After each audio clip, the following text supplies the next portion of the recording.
Right, then I think we will kick off, and if there's a few people late, I can still let them in. Okay, so this is another in the series for the Harrow Go Green competition, a presentation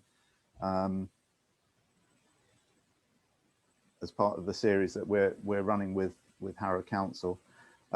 This evening, it's a talk on all things green roofs, and I think a few other things, but I'll let Duncan explain that, and also explain the company that he's from and what they supply and produce. If anybody has any questions during the presentation, I think the best thing is just pop them in the chat, and then I'll make a note of them, and we can deal with the questions at the end. It's a little bit easier than breaking it up all the time. If you can also mute yourself, that really does help.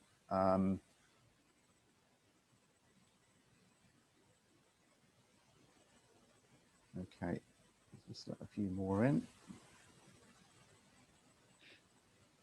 Okay, do you want to start off? Yes. Good evening, everyone. My name is Duncan Kramer. I've been invited here really on sort of on the background of two companies that I'm part of, but it starts off talking about green roofs, but it's also I'm particularly interested in urban biodiversity, so just generally about getting wildlife into urban spaces. It's something that I've always been really interested in, always living in the city. And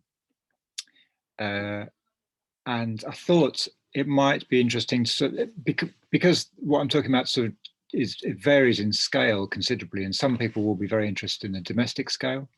Some people will be more interested in the larger scale. I thought I'd try and start at the very big scale and then work down to the domestic. That seemed to make some sense to me. It features a few different things along the way because there's a number of us work together and we have quite different backgrounds that we come to this from. So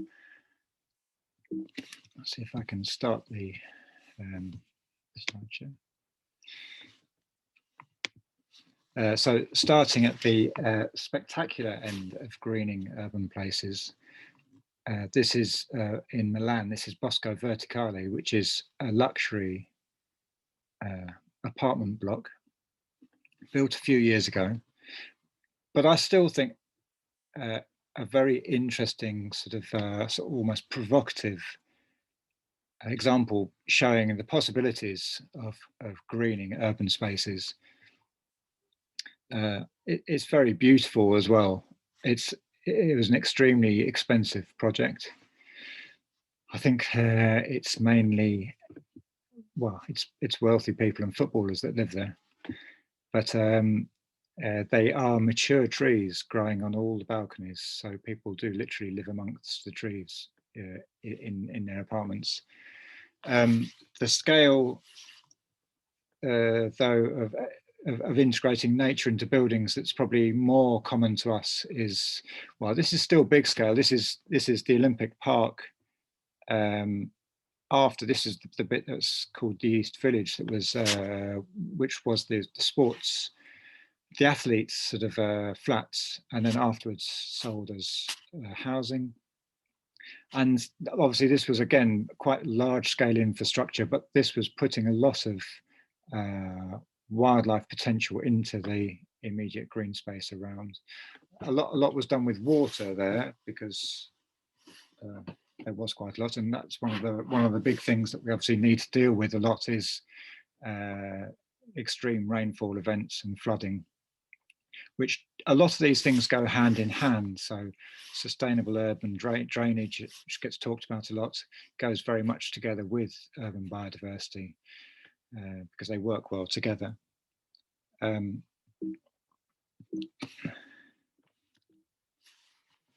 I'm not going to. This is probably going to be the more common interventions that we're all going to see. This is what, when people refer to rain gardens, this is what generally people are talking about, which is catchment areas, so essentially containers really, that are catching, whenever there's a massive rainfall, they store a lot of rain for a relatively short period of time, and then it percolates away through the ground. And you have planting and that is suitable for that. And in the meantime, it's really good for invertebrates and other wildlife. This is a pocket park in Tower Hamlets, which we worked on. We built green roof shelters for. This is quite a long time ago. This is probably 7 years ago or so. So this is the sort of street scale, and quite likely that you will start to see it. I don't know how many people are from Harrow or the neighbourhood, or whether people are from all over the place, but the interventions like this are actually popping up quite a lot now. This is in Tottenham. This is White Hart Lane. This is this is getting smaller and smaller in scale, but it's still having the same effect of its collecting excess rainfall to stop initial flooding, and it's significantly, as far as I'm concerned, because of the planting, is providing habitats and food resources for what initially always for obviously for invertebrates, so bees, butterflies, moths, but then obviously the wildlife that leads on from that that prey on them. New housing, there's going to be a big new housing development just very near me, here near me. I live in Haringey, and we're working really hard to make sure that this is all incorporated into the new housing. Basically, what we're talking about is just trying to hold back the rain when it falls. So this would be a typical example where you just store a lot of rain for a relatively short amount of time, and it doesn't cause any flooding. The byproduct of that is that you have this opportunity for planting, and the planting will suit, that type of planting can well suit nature, wildlife, whatever you want to call it. So the two I have been involved in, my background is as a designer, and I started with other people, two separate companies, probably similar times. One was making green roof sheltered small buildings, and the other was the domestic scale of things. Starting at the bigger end of things is green roof shelters. So we make, like I say, I tend to call them small buildings really, because they are shelters for things like the things that we all generally sort of need but get a bit forgotten about. So cycle parking, bin stores, any of those utilitarian things that normally go into small brick-built buildings or concrete buildings. This just seemed like an opportunity to be putting significantly a proper green roof on things. And a proper green roof to me is not a sedum mat. Sedums are little succulent plants that can hang on to life through the worst droughts, and they're useful for holding back some water, but they don't tend to have much wildlife value relatively. They have a very short flowering period, and the flowering period obviously is valuable because that's where you're getting nectar and pollen for invertebrates, but not much else the rest of the time. So we make these, and on all our shelters there is like I say, what I class as a substantial green roof. It is 150 millimeters thick at minimum, which means it can support through, even if there is a drought, it will support native wild plants generally. Over time it would develop. It is leaving it as a wild space. We always obviously also put, this is showing a mixture of things. It's showing that the logs are drilled chestnut logs, and they are for solitary bees to nest in. There's also bird boxes normally on them.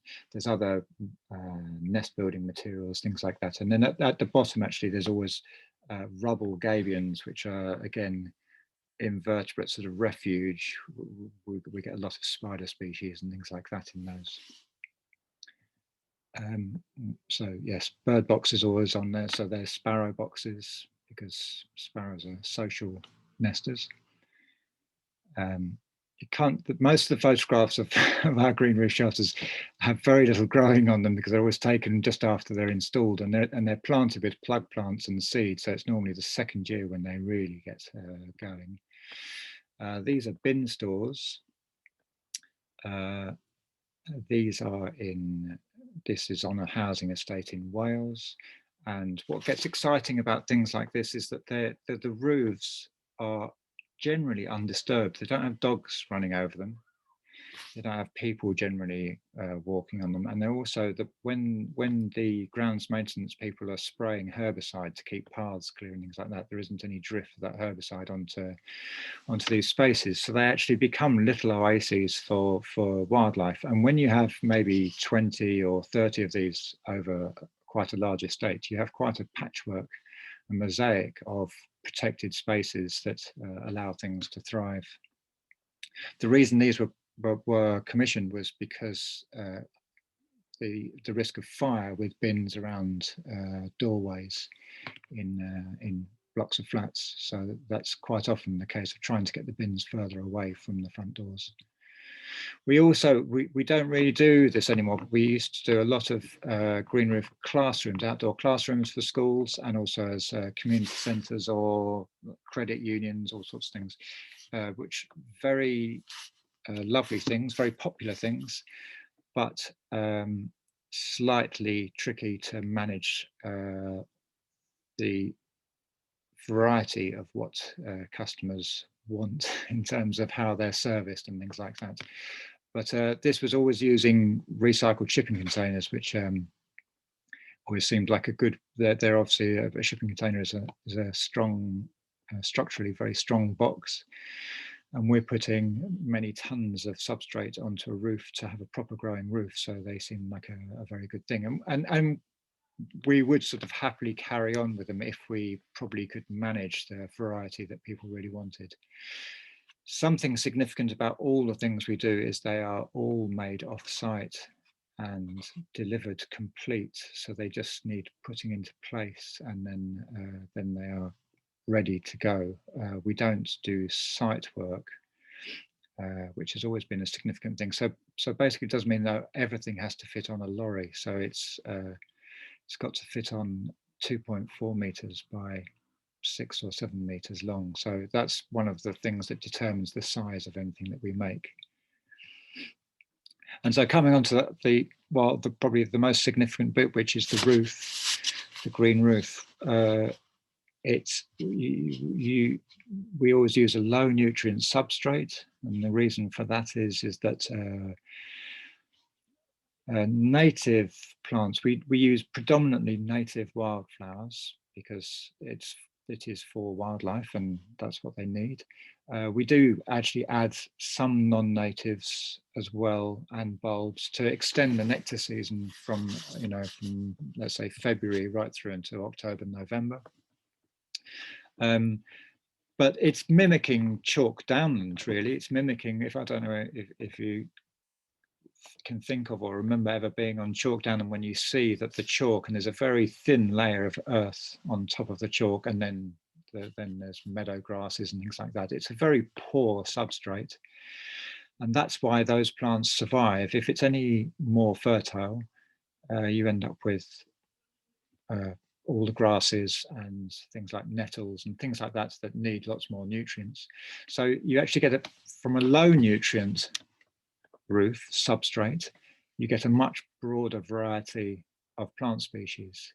And the more diversity you have, generally the better. That's the way it works. We plant them up using plug plants and seed.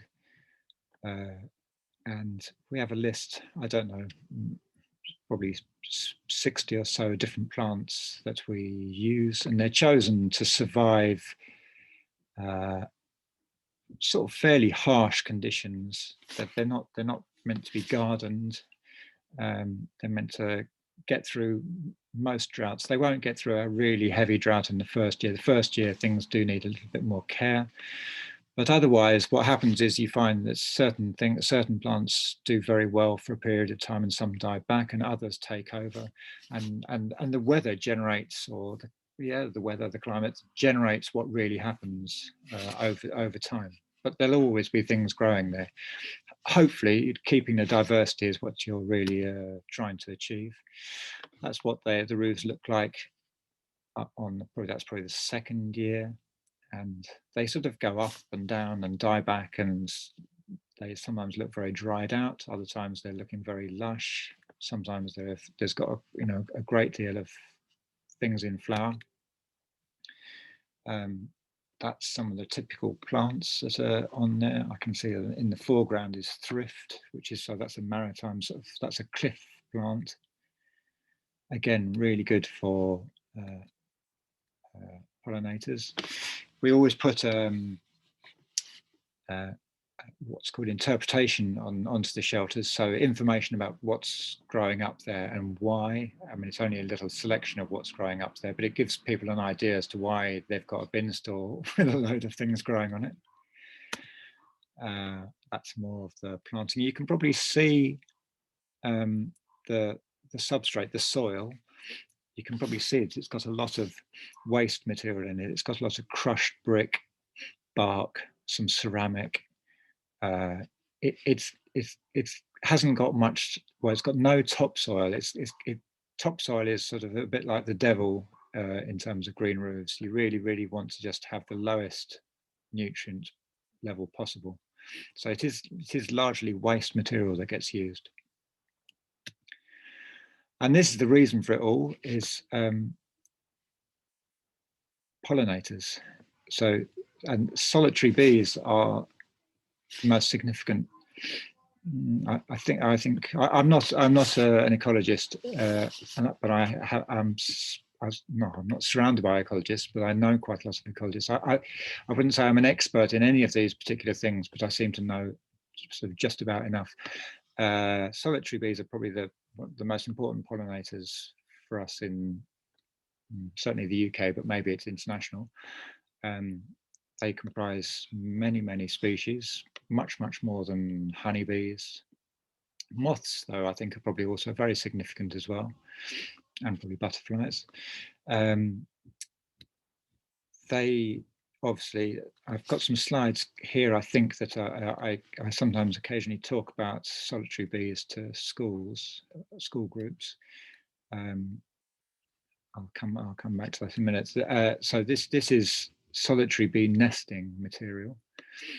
Solitary bees fall in sort of two categories: aerial nesting and grounds nesting. And aerial nesting typically nest in holes in tree trunks or in rotten wood, or also in the end of stems of dried out plants, like maybe cow parsley or bramble or things like that.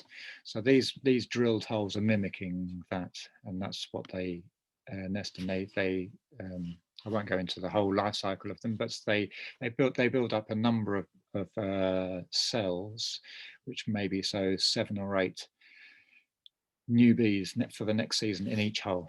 And we provide a complete variety of holes, from the smallest 2mm holes all the way up to 10mm with a complete variety of different bees.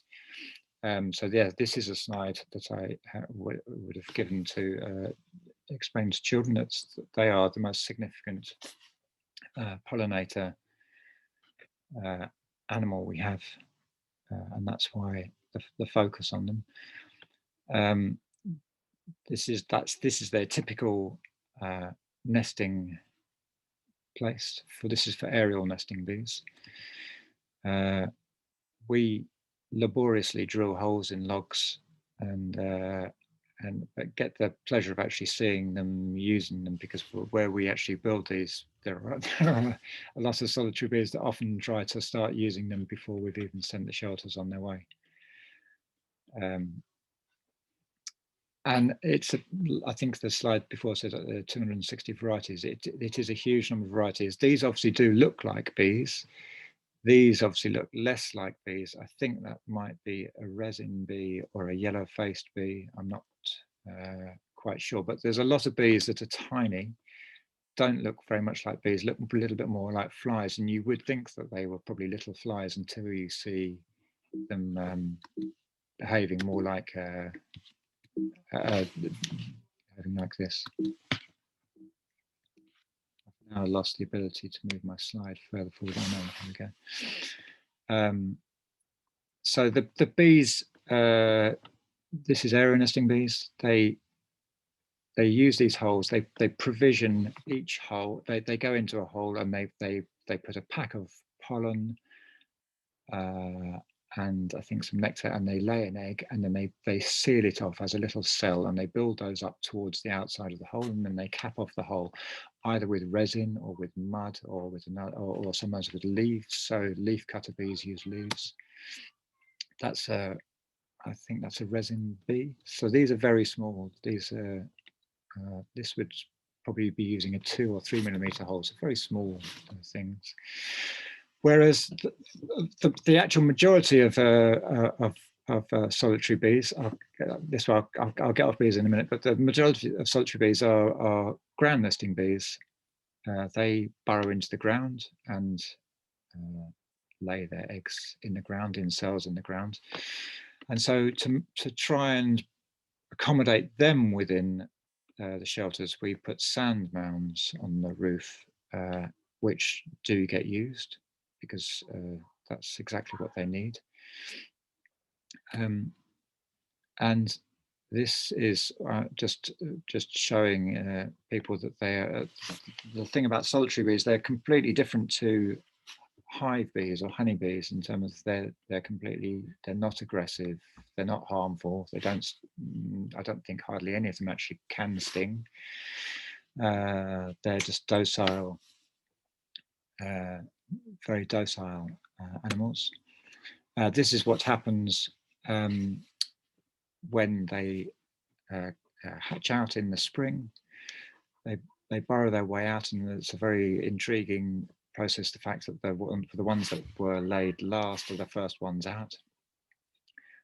But these holes, so the holes in logs and that just get reused year after year. That's returning to one of our bird boxes that goes on the hides. We've also been experimenting just this last year with what we're calling bee sand planters. So because we were asked for something like this, which they just have a small amount of, they're full of thanet sand in this instance, and they have holes in them for bees to burrow in through. And there's a sort of a layer at the top of compost, which is what the plants are growing in, and they certainly work very successfully as planters. We're still we have been selling them, and they've been going on top of quite tall buildings in London. But we're sort of waiting to see really how well they work. Most things are an experiment.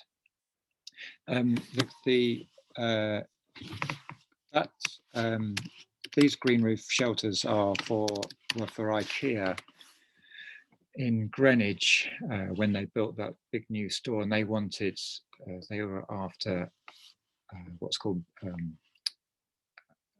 a standard of build called BREEAM, which measures, you could say it measures the sustainability of the build.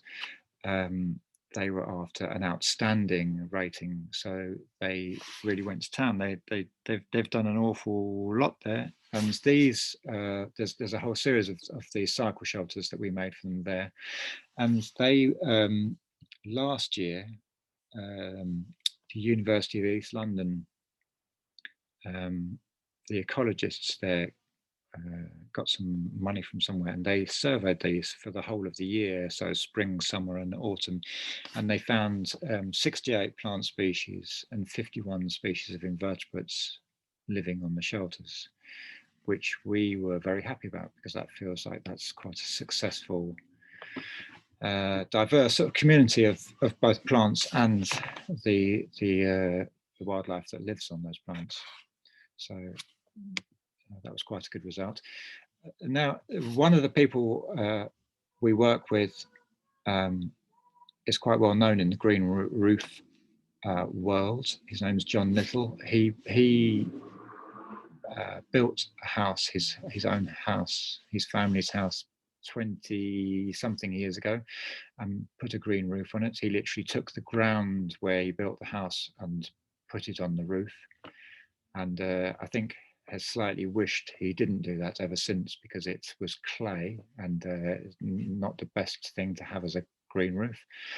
But it's been obviously a very long and interesting experience. He's been building green roofs for all that time since. But he also used to be he used to have the grounds maintenance contract for Clapton Park Estate in East London, and it became known as the Poppy Estate. And the reason this is here is it sort of is still connected, because it's about getting wildlife into urban spaces, and the way you get wildlife into urban spaces is obviously by providing the food stuff. So you have to start basically with plants to be able to get the invertebrates, and the invertebrates bring the birds and the other mammals. So he did the grounds maintenance there for, again, quite a long time. I'm not sure, at least, probably 15 or more, maybe 20 years. And he would ask, he asked the residents basically what did they want, and they wanted flowers and colour and things that you could, things that smell nice, or things that you can eat, and so on. So he would do, this is what he would typically do. He would, beside any railings, he would plant wildflower seeds every year. So these are obviously like cornfield plants. So these require you disturbing the ground and planting up. And you get this grows in 1 year. You just get this fantastic splashes of colour that obviously everyone loves. And it doesn't matter if people pick the flowers, because there's plenty more. And it's always been a very successful sort of estate in respect of those growing spaces. And this also relates again to the fertility of soil and plants and diversity. So the picture on the right with what look like maybe Californian poppies growing through the cracks in the pavement, and the red poppies, they're probably growing in sand and grit and things like that. That is not a sort of fertile bit of ground, and that's what's key. All these plants hang on really well in places where other plants can't survive. If it is really fertile, then you will just simply get all the rank grasses and the nettles, which are good for some things, but they just become dominant and take over everything. So here I can see in the middle, I can see that's definitely herbs. So you can pick the herbs, when you're walking past. And this is actually where he lives. He has you could almost call it a show garden, because it's open each year for people to visit at various times to look around. And it is all based on largely construction waste or similar things. So all the planting is growing in very poor nutrient materials, and you get fantastic sort of swathes of planting. It's a different aesthetic to what we're used to, and that's the thing that I think is most challenging for people when you're looking at crushed brick and things growing out of it. Obviously it relates to sort of people's image of it being waste ground, but I think over time things do start to change. I mean, people's relationship with gardens changes over time. People are now accepting that keeping bits of your garden a little bit untidy and a bit messy actually is a really good thing for wildlife. So this is really just reinforcing the thing about low nutrient substrates being important for wildlife, essentially. The other thing that he would always do and would always say is that I think actually for the last maybe 5 or 6 years of him working there was he only ever planted food plants. So here you've got people picking so growing vines along railings is very easy. And these is people picking not picking the grapes, picking the leaves to make dolmas. And then you've got people here, I think, picking green almonds. Someone's managed to grow a lemon, but it basically just engaging people with the the green environment around them is obviously a very healthy thing to aim for. So I think we all know this. Just food plants are just fantastic, just to engage people. Then the sort of third thing we move on to is the Front Yard Company, which is the other company that I have designed for and work for. We made these plant locks. So a planter that you lock your bicycle to, there's lots and lots of them around London. We made these, I don't know,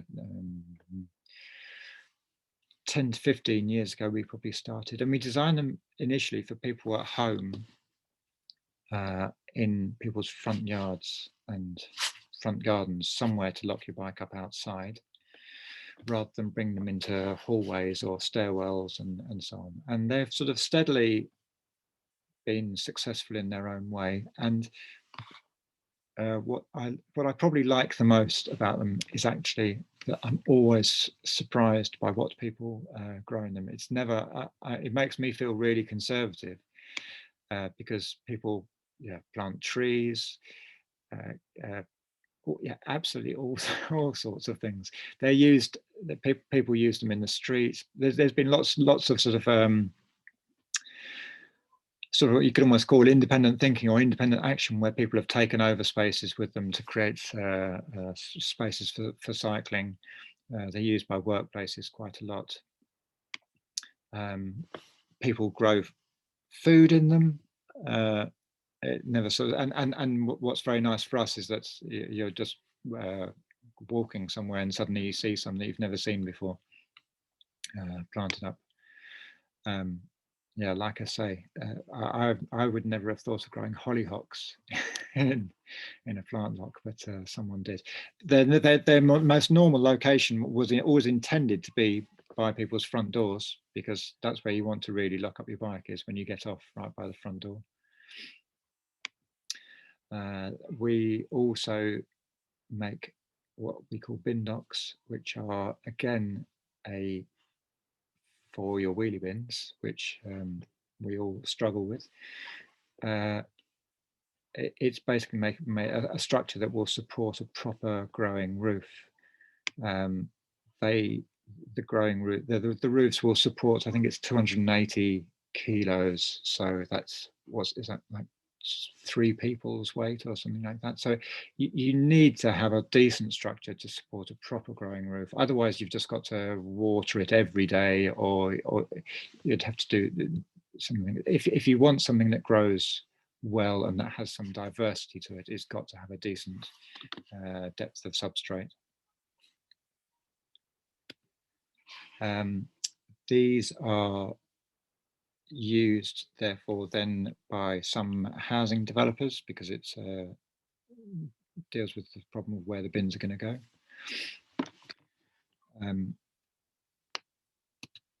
And that's where I've got to.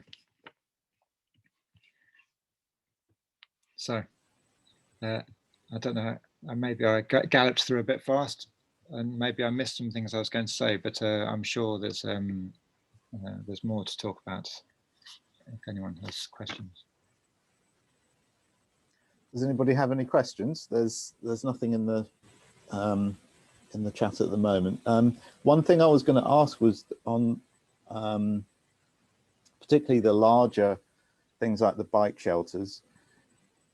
What sort of maintenance do you have for the plants? I mean, are they just left to their own devices, or do you have to cut them once a year? Or we always recommend a few things. We always say in the first year that they should be watered if there's any dry spells in the period of drought, just because it's, you know, sensible and kind. And we also say to get up on a step ladder, just not climb up on top of it, just a step ladder beside it, and pull out anything you don't want to be growing there in the first year. I don't know whether it's ever happened that anyone has ever done it, because the reality is they just get left to themselves. And there's benefits in that, because sometimes they do really well, but sometimes they could be, sometimes it would be good if particular things were taken out, just to keep the diversity is what is to us is most interesting.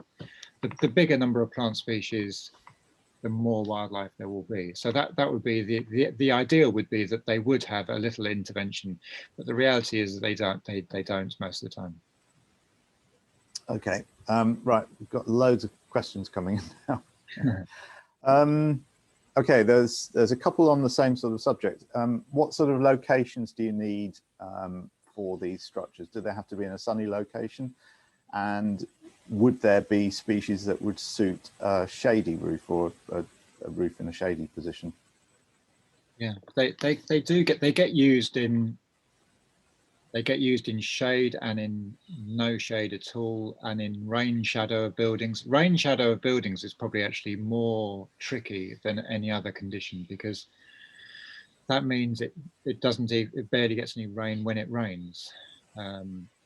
So that would be more tricky. But the bin stores that I was saying were in Wales. I mean, there's a lot of bin stores in different places, but those ones were in a very rainy location, as in a high annual rainfall location, and there was a wetland nearby, and we were trying to create a sort of a mosaic path almost that related to that wetland. So we actually raised the outfall, because they have a gutter and an outlet. Water never runs off them. It just drips for a very long time off them. We raised the outlets on those so that we could just retain lots of the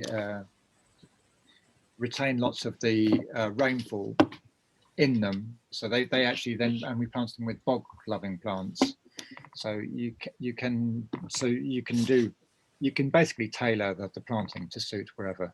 The shade will work perfectly well, as long as it's just the right type of plants. I'm not an expert on pollinators and shady plants. Most pollinators like sun. Bees love the sun. I guess it's because all invertebrates are cold-blooded, that they need the sun to get themselves going. So I don't actually know if there is actually a relationship between sun-loving plants and invertebrates or not. It probably is. Okay, we've got a couple of questions on how people can do this in their own gardens. Gillian asks, could we do something like this in our own gardens, or would we need to engage a company to come in and help? And then Dermot was asking about single-story extensions, which is something that we mentioned before. Could you put a green roof on a single-story extension? The first one, in terms of whether you need any help, it sort of depends what you're trying to do. I mean, I think in terms of urban biodiversity, if that's what we're talking about, it's I guess someone will probably say that it's just to almost like think more like the animals you're trying to attract. So if you do leave little bits wild and a little bit messy, you'll immediately notice that when you disturb it a bit, that there's a lot more wildlife just there. Then moving on from that, I think it's experimenting with. So the thing about low nutrient substrates is very, very key. You can't really. Well, you can obviously garden a big variety of species, plant species, which will be very good. But if you're trying to just do something and not have too much maintenance, you're going to need low nutrients. So maybe then you're going to do things like put a textile membrane down over your topsoil and just put sand and other low nutrient things on top and plant into that. That might be that way. In terms of single roof extensions, green roofs on buildings are retrofitting are very, very possible. Most people are currently, or maybe up until now, have been fitting lightweight sedum roofs because they are lightweight and therefore they're sort of easier to do. I'm really interested in where obviously where you've got walls, you can load vertically very easily. So maybe putting deep planters on top of those walls, as well as a sedum roof, would be the things that you've actually got a variety of growing rather than just one thing. Sedums are sort of fine, but you could have such a much more interesting time with a little bit more depth and weight. Once you start talking about the weight of things, then you're either going to need the advice of a good builder, or you might need an engineer to say what's your, or a surveyor to say exactly what your, how your house is built and what it can support. Okay. Somebody was asking about that very thing. He mentions an actual loading, but I think it's probably best to. I mean, this is a I can say shed that he's mentioning, so I'm sure that that's possible. Well, I'll tell you, in terms of, I should maybe I have to send the link, but there's a guide that John Little, who did the grounds maintenance on the Poppy estate, he and someone called Dusty Gedge, they wrote a guide which you can download from I think it's called greenrooftraining.org. I think it's like I don't know how much it is, £14, something like that. And I happen to know that's exactly what I would use if I was going to do something myself, because it's a very practical, hands-on guide based on experience. So you can do it with sheds and things like that, but you've just got to basically increase the structure internally or externally to manage that. The green roof shelters that we make, they weigh, so a proper growing roof, I would say, weighs 225 kilos per square meter. That's 150 millimeters deep. That's how much substrate, that's how much that weighs. So when you've got 4 meters, you're close to 1 ton. Which, if you want to know what 1 ton is, when you see someone having building work done and they get a dumpy bag of sand delivered, one of those big fabric bags that's got loops on it, that's 1 ton. If that's helpful. Okay. Can these roofs cope with torrential downpours, and have they been coping with the storms we've had recently? Yeah, I mean, green roofs. So a thin, lightweight green roof will slow the rain leaving a roof, but when you start talking about 150 millimeters deep, it does so much more. Even after like really heavy rain, it still only drips off. Obviously, if it did what it's done in Sydney last week or this week, then it will be going everywhere. But that's really exceptional. No, but it is fairly extraordinary that even after heavy rain, you expect it to be. Well, our experience is that when it rains on a standard roof and it comes down the downpipe, it pours down. On the downpipes on a green roof, on a proper green roof, it literally just does drip away. And the other thing it's doing, obviously, is holding that water back, but it's also, I think it's called evapotranspiration. So it's actually cooling things down. So in the months when you want a cooling effect, that's what's happening from a green roof. Yeah. Okay. The nesting holes in the wooden blocks or the branches, do they actually need clearing out? No. No, they are sort of mimicking what happens in the wild. I mean, you'll find that those are made from we coppice chestnut. We have access to woods that are chestnut. We coppice chestnut and drill holes in that, because what happens is that woodpeckers in particular, but probably any birds that is got a suitable bill, will try and get the grubs out as food, which is all part of the story. So if they're made from something softwood, they probably will get used, but they may well get predated. You also get that they are also all of the animals are all part of the food cycle, so they're all predated by something else. You do get quite amazing predatory bees and wasps that appear and that predate the other solitary bees, but it's all just part of the whole big cycle of things. It just gets more and more interesting the more you find out.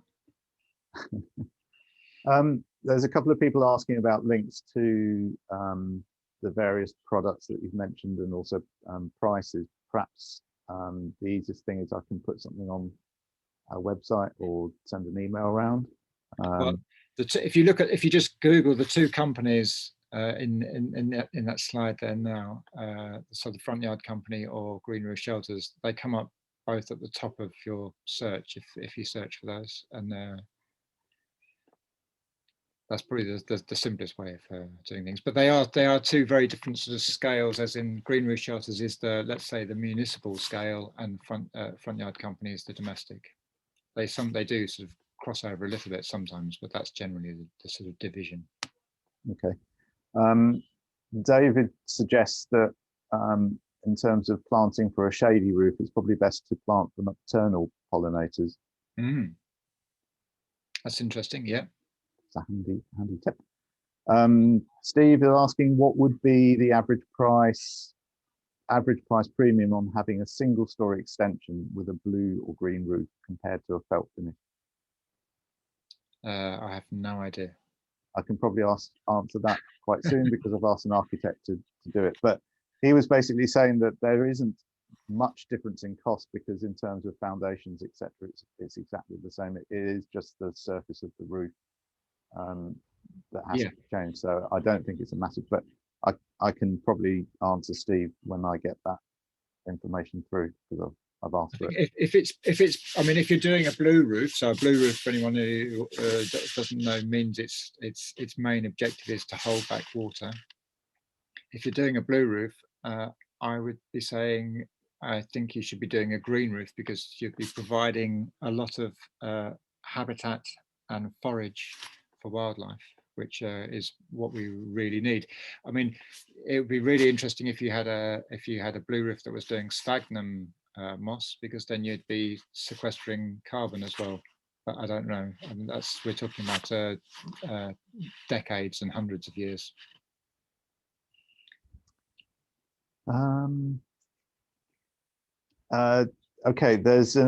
Okay, David comments that there is a possibility of increased parasitic loading from holes repeatedly used that aren't cleaned. That certainly is the case in when they use honeybee, let's call them honeybee farmers. So people who farm bees for honey, they use solitary bees. They breed solitary bees in large numbers and use them as pollinators for almond groves and for peach groves and things like that. This is very much, I know of in the States. I mean, it's probably elsewhere as well. And they move bees around from different sites. I'm not sure whether they're doing honey. I don't really know exactly what's. I think they're using mason bees in some instances. Sometimes they're probably using honeybees. They're moving around. This is sort of about slightly to do with farming, I'd say. When you're talking about using large numbers of something to achieve a particular purpose, that's when you start to run into the monocultural problems that go with disease and things like that. That if you see those cut logs, sometimes they split, and so a hole is split, which means that you'd think that the chamber for laying eggs would be compromised, which it may well be, which means it may well therefore be predated by another animal, but then that just means it's been food for another part of the wildlife spectrum. So we also drill all sorts of different size holes, so we're not aiming just for one type of solitary bee, so we're looking for a variety. So they shouldn't be a crossover in terms of disease and things like that. So I know that there has been quite a lot of talk about whether whether things should be cleaned out for bees. I'm not an expert, but my instinct is it's got to do with numbers, and monoculture is the worry. Okay, is it relatively easy to replace those nests in those cycle stores? Yeah, the thing we'd encourage people to do actually though as well is that when is if, because we always want people to drill more holes of different sizes, because the thing is they get filled up and you get bigger and bigger colonies of all these different bees, and some will be predated, but you know that is part of it all, is them being predated is what would happen in a non-human intervention as well. But yeah, you can replace them. I mean, I would encourage. I live in a Victorian flats, and I've put them up at 7 meters above the ground, and they're being used 7 meters above the ground. It was an experiment again to see how high solitary bees will nest, but they are nesting at that height as well. Okay. Steve was commenting that mason bees are pollinating early flowering plants, and also traditionally honeybee hives are transported to heathland areas when heather would be flowering. And David said it's mainly due to concentrate. I guess this is to do with parasites, I suppose. David says it's mainly due to concentrating specific availability in the denuded areas. Not quite sure what that means. It sounds like some people know maybe even more than me as well. But the reality is, I mean, I think if you go for variety and diversity, you'll always have a healthier situation. It's sort of, I think it is as simple as that. So if you, for instance, so-called bee hotels that I slice, or have always struggled with the term, but I'm very happy to see people trying to learn about bees and encourage them, or just pollinators generally,